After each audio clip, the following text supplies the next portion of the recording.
BRS ప్రభుత్వ హయాంలో ఇచ్చిన ఉద్యోగ నోటిఫికేషన్కు నియామక పత్రాలు ఇచ్చి అది తమ ఘనతగా చెప్పుకునేందుకు సీఎం రేవంత్ రెడ్డి తంటాలు పడ్డాడని మాజీ మంత్రి హరీష్ రావు అన్నారు.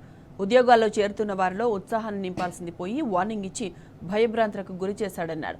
అధికారులను ఉరితీయాలని విజిలెన్స్ ఎన్డీఎస్ఏ నివేదికలు చెబుతాయా? ఇది ప్రజాస్వామ్యమా లేక రేవంత్ రాచరిక రాజ్యమా అని హరీష్ రావు నిలదీశారు. ఇంతకంటే అజ్ఞానం ఉన్న వ్యక్తి సోమాలియా నుంచి అమెరికా వరకు ఎక్కడ వెతికినా కనిపించడన్నారు. రాజకీయ నాయకుల సూచనలు పాటిస్తే ఊచలు లెక్కపెడతారని ఇంజనీర్లను హెచ్చరిస్తున్న రేవంత్ రెడ్డి ఏ జ్ఞానంతో కాళేశ్వరం కూలిందని దుష్ప్రచారం చేస్తున్నామన్నారు. నువ్వేమన్నా ఇంజనీర్వా, ఇరిగేషన్ నిపుణుడివా అని ప్రశ్నించారు. కాళేశ్వరం ప్రాజెక్టు ద్వారా 20 లక్షల ఎకరాలకు సాగునీరు అందించినట్లు అసెంబ్లీ సాక్షిగా మీరే శ్వేతపత్రం విడుదల చేశారన్నారు. మళ్లీ ఇప్పుడు 50,000 ఎకరాలకు కూడా నీళ్లు ఇవ్వలేదని గోబెల్స్ ప్రచారం చేస్తున్నాడన్నారు. ఎస్ఎల్బీసీ విషయంలో మొసలి కన్నీరు కారుస్తున్న ముఖ్యమంత్రికి 3 నెలలు కావస్తున్నా సొరంగంలో కూరుకుపోయిన వారి జీవితాలు గుర్తుకు రావడం లేదా అని నిలదీశారు.